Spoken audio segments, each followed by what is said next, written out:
Olá pessoal, tudo bem? Hoje estamos aí iniciando nossa segunda aula na modalidade EAD para o curso de assistente jurídico da Jumper, né? Ainda em função do coronavírus, né? Estamos aí aguardando alguma novidade boa para que a gente possa retornar para o nosso encontro presencial. Confesso que eu já estou com saudade da sala de aula, estou com saudade da nossa interação, né? Da gente poder estar junto no mesmo ambiente, mas são medidas necessárias aí, preservando a saúde de todos, né? Então, fico aqui na torcida, espero que todos estejam bem, né? E vamos dar sequência, então, ao nosso projeto.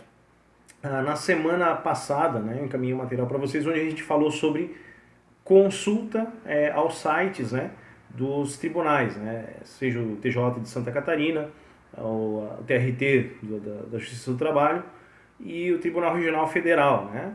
Então, olha só que importante, como as coisas estão ligadas. Hoje a gente vai falar sobre movimentação processual. Por quê? Nessas consultas ali, em sites e tal, consultas processuais, em algumas situações vocês vão se deparar com movimentos ali, com expressões que talvez não sejam do dia a dia. E nesse sentido vai ser bem importante a aula de hoje para a gente compreender o significado dessas expressões. Tá? Então vamos lá. Quando vocês encontrarem lá, processo distribuído. O que quer dizer? Quer dizer que, vamos imaginar, tu tem um processo na área civil, você trabalhando como assistente jurídico, né? E o advogado te pede para fazer a consulta de determinado processo ou no nome de determinada pessoa e apareceu lá, processo tal, distribuído. Quer dizer o quê? Que o processo foi protocolado, tá? Que ele foi protocolado, e lá do setor de protocolo, é que hoje é tudo digital, né, gente? Antes você tinha lá o setor físico, né, onde o advogado chegava e entregava a petição, né, recebia uma cópia da primeira página com o número do protocolo para garantir, né, a ele que, para fins de prescrição, etc., né, os reflexos, então ele recebia o número do protocolo e ia embora. Hoje é tudo digital. Então, é feito o protocolo e depois distribuído para para a determinada vara que vai julgar, onde vai tramitar aquele processo. Tá? Então, porém, quando ele está distribuído, quer dizer também que ele ainda não foi analisado pelo juiz, não foi analisado pelo Ministério Público, a outra parte não se manifestou, ele apenas foi dado o passo inicial do processo, que é o quê? O protocolo e a distribuição. Porque o protocolo, gente, quando você protocola uma ação, vamos imaginar uma comarca grande de São Paulo, que você tem lá 30 e poucas varas cíveis, por exemplo. Não tem como você chegar lá e escolher um processo que vai começar do nada, mas eu quero que tramita na 10ª vara. Não, a distribuição é eletrônica, né? Então você protocola, joga no sistema do Tribunal de Justiça, ok, você entrou lá, protocolou, e aí o próprio sistema vai distribuir para qual vara vai. Então, uma vez distribuída a informação que você tem, é que você já sabe aonde esse processo vai tramitar, né? Se existe alguma vantagem, depende muito do ponto de vista do profissional envolvido. Tem advogados que têm o seguinte entendimento: ok, foi distribuído, eu já sei em que vara vai tramitar. Se o advogado já conhece o juiz, já conhece o entendimento do juiz acerca daquele respeito, a respeito daquele tema, aliás, ele consegue já se preparar, né, para atingir o seu objetivo dentro do processo, né? Ele já consegue, de repente, trabalhar de uma maneira alinhada, ou mesmo que, de repente, seja algo que não há, nesse sentido, uma prévia sobre o posicionamento do juiz. Vamos pensar, é como se fosse uma corrida, onde o nosso cliente, o cliente do escritório onde você, assistente jurídico, trabalha, está na corrida, está na linha de largada e lá do outro lado, concorrendo com você, está a outra parte. Então, qualquer vantagem que você tiver no início pode ser bastante importante lá no final. Vamos dizer assim, se de repente é um juiz que prefere que as petições sejam mais objetivas, que você já viu manifestação dele nesse sentido, que você já percebeu que ações mais objetivas ele tende a julgar mais rápido e mais de acordo com aquilo que você busca no processo. Então você vai fazer algo mais objetivo, mais, né? Se de repente é um juiz que por alguma razão você, ou advogado para qual o assistente jurídico trabalha, o advogado disse, olha, esse juiz ele gosta que você de bastante jurisprudência, de fundamentação e tal, então você vai fazer um trabalho que se aproxime mais do objetivo que você quer alcançar. Tá?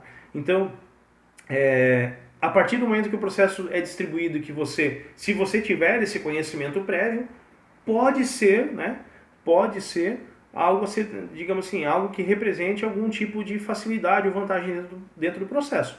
Fora isso, eu não entendo, né? Eu entendo apenas que há também aquela questão. Foi protocolado? Foi. Opa, então a partir dali o direito já não é mais atingido pela prescrição a partir dali, porque já foi ajuizado, né? A não ser algumas situações lá que a gente vai conversar mais pra frente, de prescrição intercorrente, etc, né, e tal. Mas assim, até para fins para que não haja perda do direito, né? Então esse momento do protocolo de distribuição, ele é muito importante, né? Ele é muito importante. Quer dizer que foi dado o primeiro passo, né? Concluso ao juiz, tá? Concluso ao juiz quer dizer o quê? Que, ok, foi distribuído, foi verificado aqueles requisitos mínimos de trâmite processual, tipo capacidade da parte, né? Ou aliás, antes, tá? Concluso ao juiz quer dizer que, ok, saiu da distribuição, já está à disposição do juiz para tomar alguma medida. Que ele pode mandar emendar inicial, vamos dizer que ele entendeu que que está faltando algum requisito. Então ele manda emendar a inicial. O juiz, ele pode determinar então que seja designada a audiência. Vai ser a partir dali. Se ele entender que existe alguma irregularidade processual, por exemplo, faltou uma procuração, ele vai daqui a pouco dar um despacho, tá? Dizendo para regularizar aquilo ali, né? Então, quando está concluso, o juiz está dizendo que, ok, agora está à disposição do juiz, o juiz deve se manifestar. Tá? Concluso o juiz é isso, basicamente é isso. Está à disposição do juiz, o juiz deve se manifestar. Cumprir despacho quer dizer o quê? O juiz já fez alguma determinação. Cumprir despacho, por exemplo, o que é o despacho? O despacho é uma decisão intermediária, ele não é uma sentença, é uma decisão, é algo que o juiz determinou dentro do processo. Por exemplo, se ele determinou a intimação de testemunha, determinou a intimação, determinou a produção de determinada prova. Vamos pensar nos casos de família, quando uma parte cita que o conselho tutelar já teve naquela residência e já fez um trabalho junto àquela família. Então o juiz diz, ok, oficie-se ao Ministério, oficie-se ao conselho tutelar para que apresente o laudo do atendimento, o laudo do acompanhamento, né? Então, esse é um despacho. Então, se está lá para cumprir o despacho, quer dizer o quê? O juiz já fez uma determinação e que está aguardando o cumprimento, né? Vamos para as notas de expediente, que podem ser as ordenadas, expedidas ou publicadas. Notas de expediente são movimentações dentro do processo que aí o juiz, se ele ordenou, mas não foi cumprida, ela vai aparecer como ordenada. Se ele ordenou a expedição, por exemplo, espeça-se alvará, oficie-se, né? Então, foi expedida, mas não foi publicada ainda. Publicada. Ok, então, a partir do momento em que a nota de expediente, né, aquela determinação, houve a publicação. Muitas vezes num ato processual vem lá, intime-se, publique-se e intime-se. Opa, foi publicado. Então, de repente, pode estar aguardando intimação, né? Então, digamos assim, são atos do processo, né? Nesse caso ali, ordenada, há uma ordem, né, para aquela nota expediente. Expedida, né? Opa, ela já foi expedida. Talvez não foi cumprida ainda, mas já foi expedida. E publicado, né? Aí vai depender muito de cada caso, mas o fato é de que aquela nota de expediente já tem validade, já foi publicada, né? Deixa eu ver aqui na sequência. Carga ao MP. Tá? É importante a gente conhecer o que é a carga ao MP. MP, Ministério Público, né, gente? Que na Justiça Estadual é o Ministério Público aqui de Santa Catarina, é o Ministério Público do Estado de Santa Catarina, mas ele poderia ser também o Ministério Público Federal. Em qualquer uma dessas situações, se aparecer lá no processo carga ao MP ou enviado ao MP, porque carga é de carregar, é de enviar, tá? Se a gente pensar aqui no processo físico, tá? O processo ia, né? Então, ia para o Ministério Público. Então, se a pessoa fosse lá consultar o processo, o advogado daquele processo, eu quero consultar no balcão o processo. Opa, chega lá, tem que ter uma nota de expediente informando que o processo está com o Ministério Público, carga ao MP. Hoje no processo digital ele aparece ali na tela. O processo está aguardando manifestação do Ministério Público, o processo foi enviado ao Ministério Público, né? Então é um momento em que o Ministério Público, como fiscal da lei, ele vai opinar, ou dependendo, nas ações em que ele for titular da ação, ele vai promover a ação, ou vai pedir arquivamento, tá? Ou absolvição, né? Mas assim, quando for carga ao MP, quer dizer que esse processo está a cargo agora do Ministério Público para que ele faça aí a manifestação, aquilo que está previsto em lei. Ou seja, o processo está com o Ministério Público. Na era digital, isso impede da parte manifestar alguma coisa, apresentar a petição? Não impede, tá? Não impede, mas isso tem que ser muito bem avaliado, tem que ser algo bem relevante, tá? Porque a ideia, a gente tem prazos dentro do processo que devem ser cumpridos, tá? É o que diz a boa-fé processual, né? É um princípio do processo e do regular andamento do processo, tá? Que você, por exemplo, você tem prazo para se manifestar, e claro, em havendo uma oportunidade que o advogado entenda pertinente, deve apresentar sim suas petições, né? Mas sempre com o devido respeito ao processo, não ficar atravessando petição aleatória e tal. E esse é um dos momentos. De repente é uma petição, enquanto está com o Ministério Público, se não for relevante a petição a ser apresentada, né? Como por exemplo uma atualização de débito, ou enfim, algum outro documento não relevante, talvez o ideal seja aguardar que retorne, né, que o processo retorne, né, do Ministério Público para o Judiciário, para aí você requerer aquilo que entender de direito. Carga rápida ou carga para xerox, né, para cópia. Isso já hoje está bem em desuso por conta dos processos digitais. Claro, ainda existem os processos físicos, né, e aí para esses processos físicos servem essa carga rápida ou carga para xerox. Assim como ali a carga ao MP. No processo físico, eu falei ali da carga ao MP, no processo físico o processo segue lá para o Ministério Público, que aí vai analisar o processo e vai agir, né, de acordo com aquilo que entender de direito. E a carga rápida, como é que funciona? A carga rápida, vamos pensar lá no modelo do processo físico. A parte, ela só retira o processo do tribunal quando ela é intimada de que, ok, você pode contestar, né, no prazo de 15 dias e tal. Então, você tem, né, o advogado, ele tem 15 dias para retirar o processo e tê-lo em seu escritório, porque é o prazo para ele trabalhar com aquele processo. Depois ele precisa retornar com esse processo para o tribunal, certo? Agora, vamos imaginar que é um processo que não está com nenhum advogado, não está com o Ministério Público, enfim, ele está lá disponível no cartório judicial. E aí, um terceiro interessado naquele processo, ele só quer tirar uma cópia. Ele quer fazer uma carga rápida, né? Carga rápida ou carga para xerox. Ele só quer fazer uma cópia. Normalmente, aí quem pode fazer? O advogado, né? Um advogado, mesmo que não seja advogado naquele processo, né? Se for um processo público,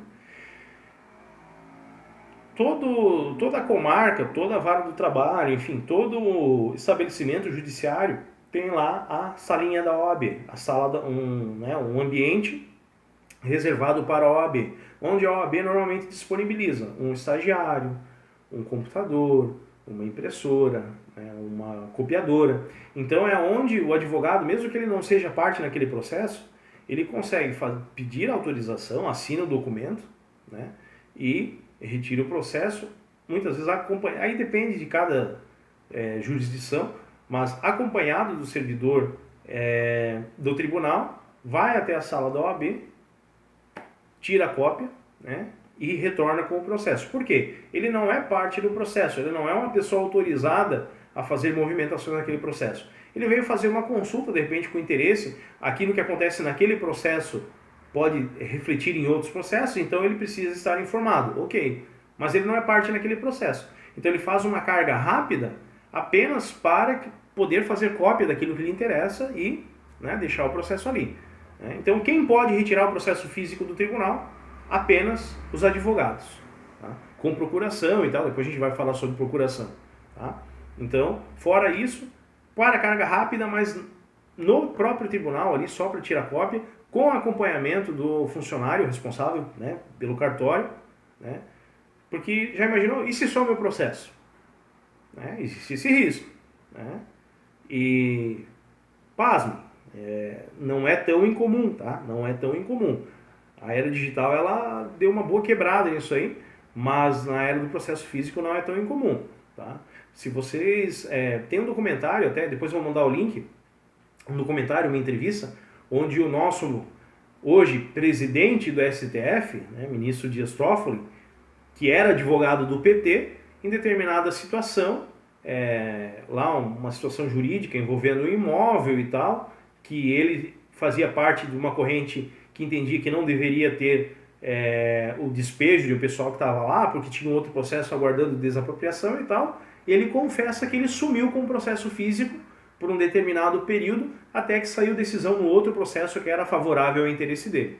Veja, presidente do STF. Né? Então, sim, acontece. Ou pelo menos acontecia. Hoje com o processo digital é um pouco mais diferente, um pouco melhor, mais diferente, né? É um pouco melhor nesse sentido. Né?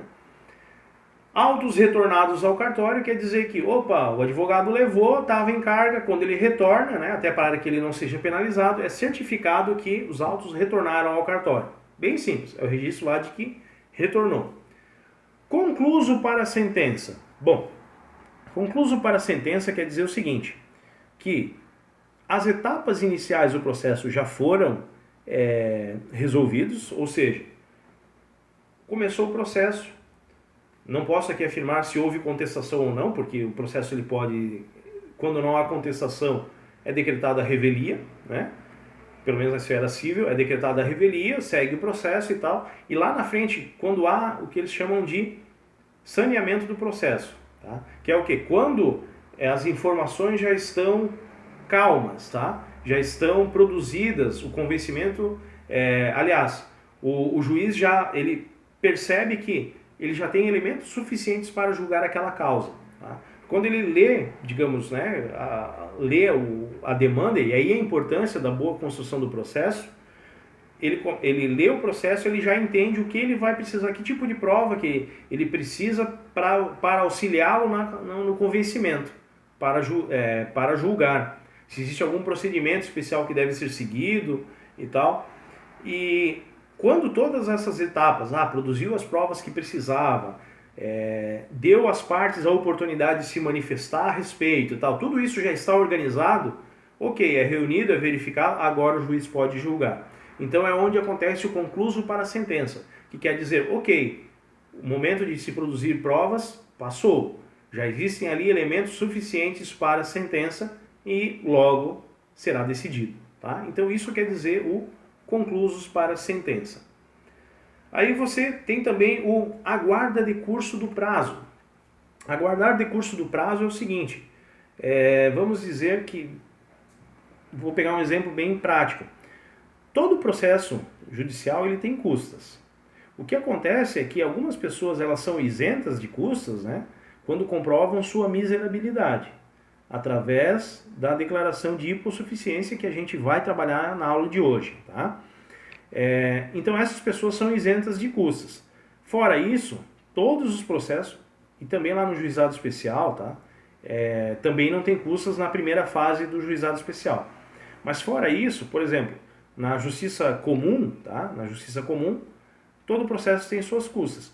Então, vamos imaginar que a pessoa protocolou a ação, reuniu provas, pediu liminar ou pediu alguma medida cautelar para resguardar o direito, e a lei determina que exista a caução, por exemplo. Para você fazer um arresto e sequestro de bens, um bloqueio de bens, você tem que depositar em juízo uma quantia lá para garantir. Enfim, tem algumas situações lá e tal que deve haver o pagamento. Em algumas situações, a lei diz que se não houver o pagamento prévio, nem acontece o ato. Há outras situações em que o juiz pode determinar um prazo para, por exemplo, pagamento das custas processuais, pagamento de diligência, né? Para intimar uma pessoa em tal lugar, ele pode determinar o pagamento. Então, para essas situações, tá?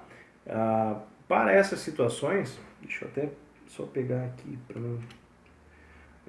Para essas situações, vamos dizer assim, que o juiz o juiz determinou 5 dias para a parte apresentar um laudo sobre alguma coisa. Então, para quem for movimentar aquele processo nesse prazo, né, de repente quiser responder, né, alguma coisa, vai aparecer lá a informação de que está aguardando o decurso do prazo. Por quê? Aquela determinação do juiz, se não cumprida, pode ter um resultado, se cumprida, pode ter outro. Então precisa aguardar o decurso do prazo, ou seja, decurso do prazo, aguarda o decurso do prazo, aguarda finalizar um prazo dentro do processo. Publicações. Publicações são os meios pelos quais, tá, os advogados ficam sabendo dos atos do processo. Tá? Quando é publicada a intimação, quando é publicada a sentença, quando é publicada a determinação de emenda inicial. Então, assim, para que o advogado tome conhecimento dos atos processuais, eles precisam ser publicados. No caso, são publicados no Diário Oficial da Justiça, onde é possível fazer a consulta pública, né? Atualmente, né, as inovações aí da era digital, dos processos digitais, essas intimações são eletrônicas, são vinculadas ao e-mail dos advogados. Mas o advogado precisa estar atento, visitando a página dos tribunais, que foi o que a gente estudou na aula passada. De repente, o assistente jurídico, né, dependendo da organização de cada escritório, pode ser função dele ter que fazer essa consulta, esse acompanhamento processual, né? Vai lá, insere o número da OAB do advogado e vai verificar em quais processos houve movimentações em relação à OAB daquele advogado. Tá? Então, publicações, diário oficial, né?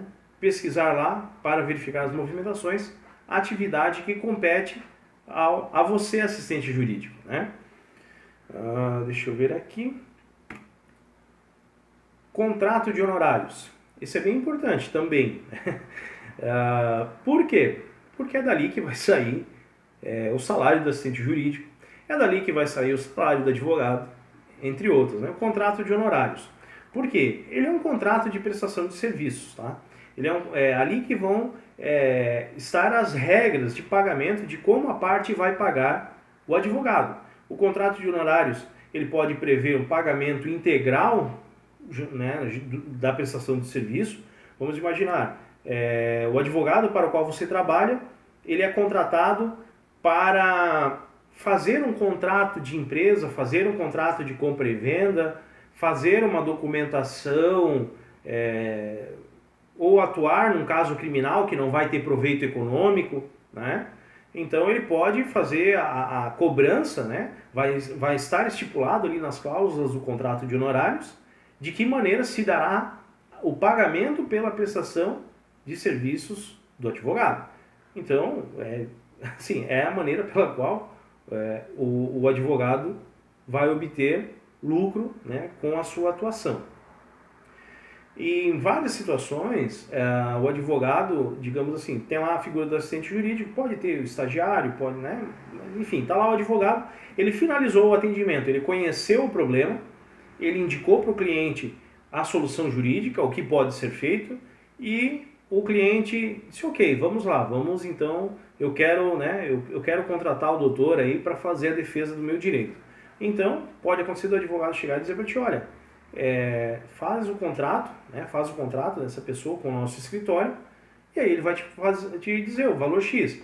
O valor, ou não, né? De repente ele vai dizer para ti, preenche os dados do cliente e manda para mim que a parte de valores eu faço. Pode ser? Pode.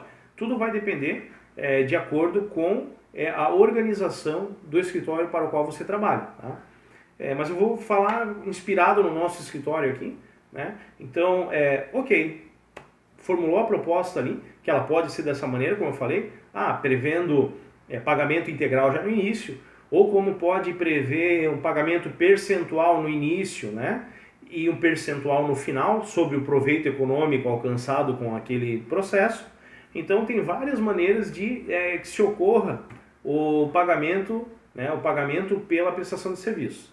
E aí, né, é importante a gente mencionar que quando falar em contrato de honorários, por que honorários? Honorários, ele descende da palavra, é derivado da palavra honor. Tá? Honor, que na antiguidade era entendido como honra. Né? Honra. Então, honrar um compromisso. Né?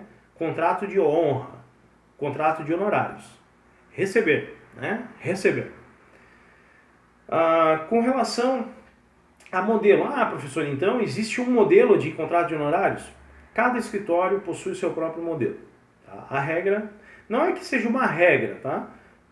Você pode copiar contratos de honorários, modelos de outros profissionais? Pode. O normal é que cada escritório possua um modelo próprio, e isso é importante o assistente jurídico conversar, né, com o advogado para o qual trabalha, para alinhar essas informações. Normalmente ele passa um modelinho pré-formatado, faltando só os dados de cliente e negociação, né? Mas inclusive com cláusula penal, né? Algumas situaçõezinhas ali. Depois, pessoal, não se preocupem, é bastante informação, mas eu vou mandar para o grupo modelo de contrato de honorários, modelo de declaração de hipossuficiência, modelo de procuração, que também é o tema da aula de hoje, né? Eu vou mandar tudo ali para que a gente possa realizar o exercício ao final da aula. Sim, vai ter exercício. Né? Então, beleza, pessoal? Contrato de honorários é o contrato da prestação de serviços em si.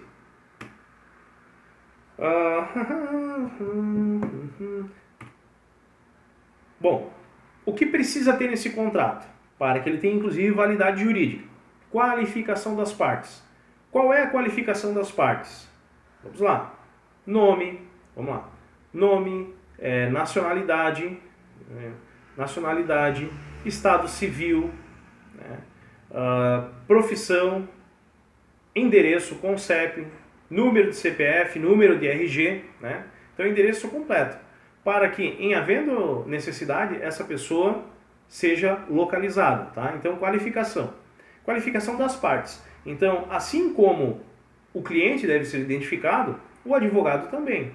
Né? Muitas vezes nesse modelo pré-formatado já vem o endereço do advogado, ou vem os dados do escritório. Né? Então, cada organização ali vai se organizar. Né? Cada organização vai se organizar, é boa. Mas, enfim, cada escritório, cada instituição vai se organizar da maneira que melhor entender nesse sentido. Mas precisa haver a qualificação das partes até para fins de validade jurídica daquele contrato. Precisa também ter o quê? O objeto da prestação de serviço. Tá? Por exemplo, a pessoa vem me contratar aqui para trabalhar numa situação, num processo de ressarcimento por prejuízos causados em acidente de trânsito. Né? O cara bateu o carro, veio me procurar. Então, eu vou... o cara bateu o carro, na verdade. Alguém bateu nele e tal, e ele entende que alguém deve pagar para ele, seja a seguradora, seja o outro motorista, enfim. Aí eu vou fazer um contrato, já foi colocada a qualificação das partes, então agora é a hora de colocar o objeto do contrato. Né? Então muitas vezes está lá o textinho lá, consiste a presente avença, o presente contrato, na prestação de serviços em... E aí eu vou falar do objeto, que é, normalmente, né, promover a ação ou defender os interesses do contratante. Se ele estivesse defendendo, eu já coloco lá, na ação tal, já coloco o número da ação. Não, é ele que está promovendo, ainda vai nascer o processo. Então eu falo que trata-se, né, nesse caso ali, nesse exemplo, né, o objeto, né, dessa prestação de serviços é a defesa dos interesses do contratante, ou promover ação de ressarcimento, né,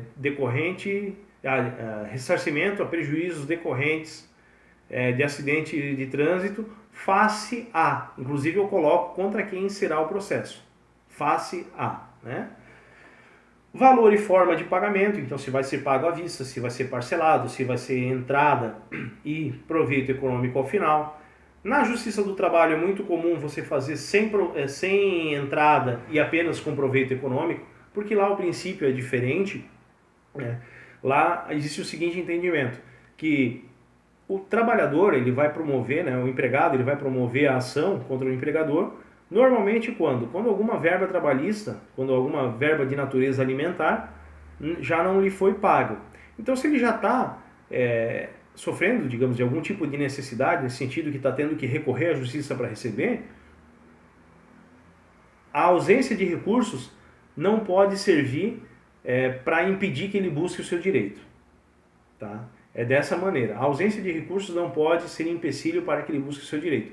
Então, nesse caso, é permitido ao advogado, quando ele acreditar na causa, e é importante a importância da análise, né? Ele acreditando na causa, ele oriente o cliente e faça a proposta lá com proveito econômico ao final. Né? Cláusulas rescisórias e penais. O que isso quer dizer? São cláusulas que dizem como deve acontecer se alguma das partes resolver rescindir o contrato. Por exemplo, eu estou aqui com um processo que, por alguma razão, alguma circunstância lá do judiciário, já está há algum tempo o processo tramitando, e de repente eu recebi aqui o cliente e ele me diz, olha doutor, eu conversei com outro advogado que, enfim, por alguma razão ele chega aqui, né, o cliente chega aqui e diz que pretende trocar de advogado. Muito bom, né? Muito bom. Então, de repente, eu fiz todo o trabalho ali. Vamos imaginar, numa ação trabalhista em que eu fiz o contrato para receber apenas sobre o proveito econômico no final. E aí o cara vem aqui e diz, não, eu vou trocar de advogado. Enfim, ele arruma um motivo para trocar de advogado. E aí eu fico a ver navios. Não. Então, eu tenho que colocar lá uma cláusula rescisória. Vou falar aqui do modelo que a gente tem, de que a gente estipula um valor que, se houver, por qualquer das partes daí, a rescisão do contrato de forma injustificada, ele deve a outra parte valor X. Poderia ser com base, né, percentual sobre o proveito econômico final. Pode. Né? Cada escritório vai definir a sua cláusula penal. Mas isso é para dizer o quê? Que se alguém quiser rescindir o contrato com o escritório, pode. Mas existe penalidade, tem que ser por um justo motivo. Né? Não pode ser, porque eu acho que o processo está demorando, eu vou levar para outro advogado. Então paga, né, o trabalho que foi feito até aqui. A ideia não é enriquecer, a ideia é que seja justo. O advogado assina um contrato de prestação de serviços, ele espera receber integralmente aquilo que foi avançado. Então não pode a parte simplesmente chegar e vou cancelar o contrato e vou para outro advogado. Então, peraí, eu preciso receber pelo trabalho que foi feito até aqui. Beleza, gente? Na sequência, eu já vou dar continuidade à gravação, que eu acabei de ver aqui que está excedendo o limite por arquivo. Aí na sequência, a gente dá continuidade à aula. Joia?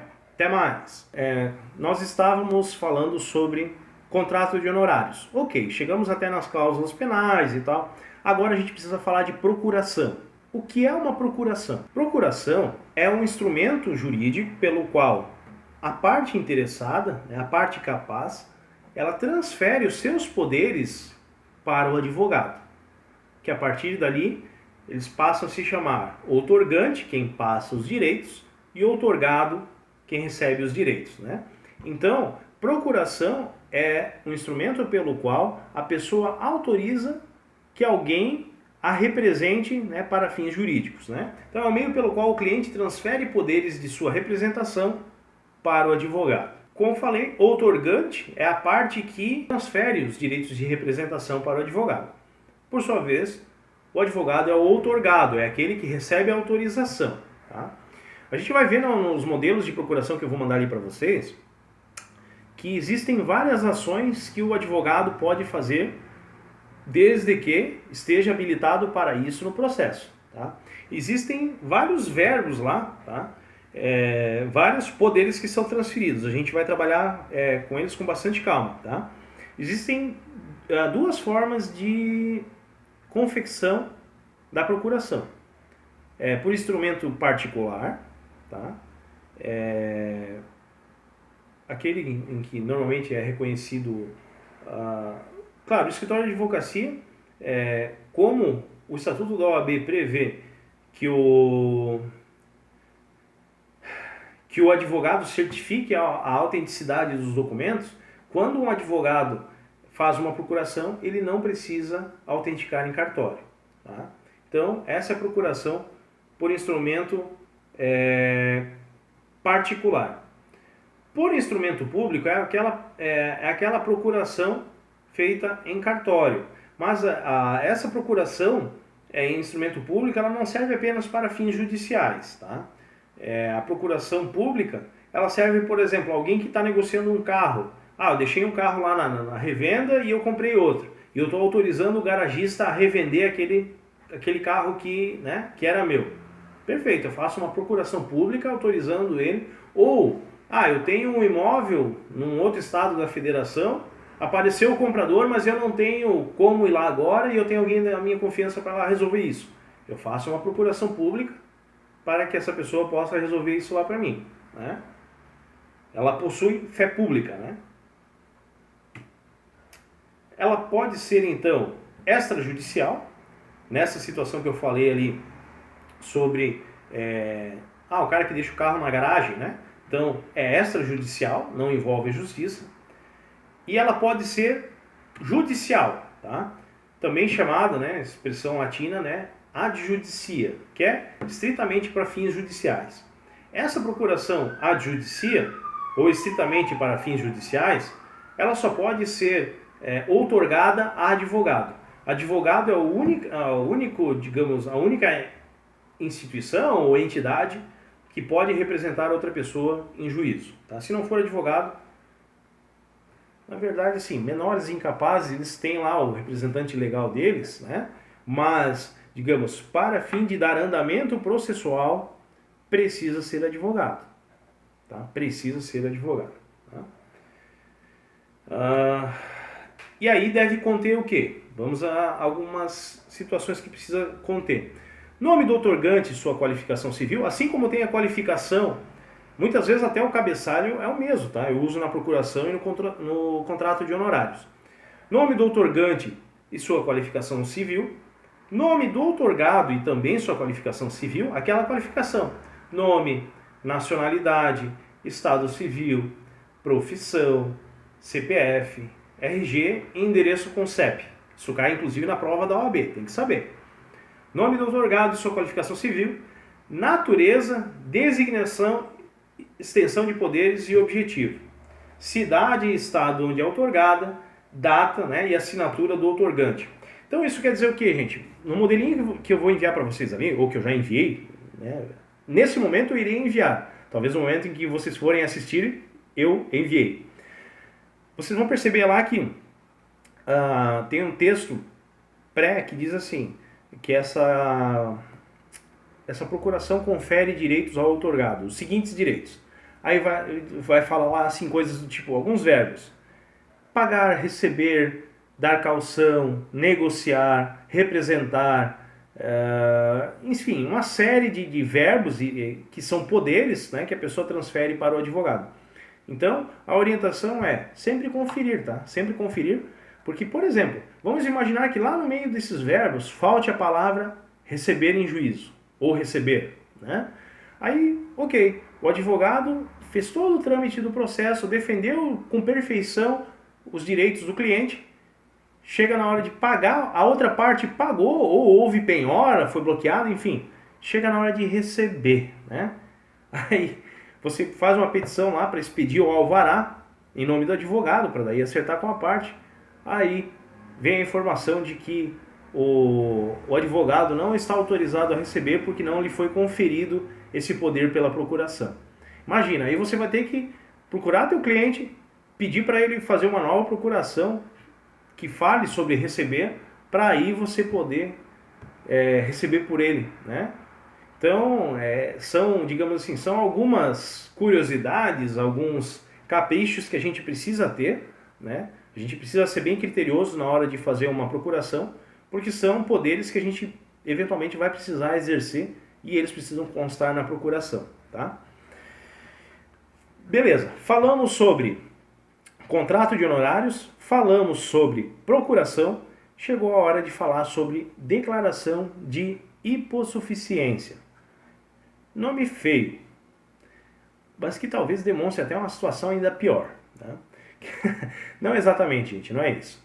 Existe uma previsão legal, tá? Uma previsão legal de que são isentos das custas processuais a pessoa que comprovar não possuir meios de arcar com as custas processuais sem prejuízo do seu sustento ou de sua família.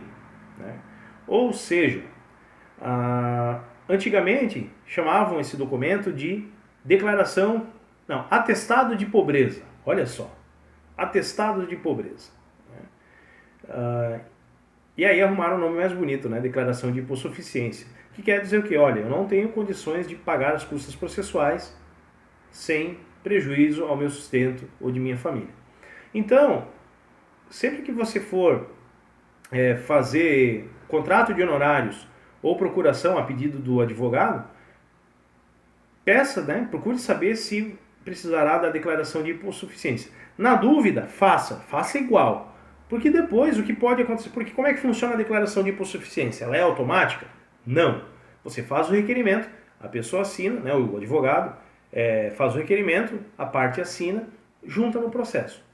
Se o juiz entender que há elementos ali para que a pessoa seja isenta das custas, ok, ele vai decretar, ele vai determinar,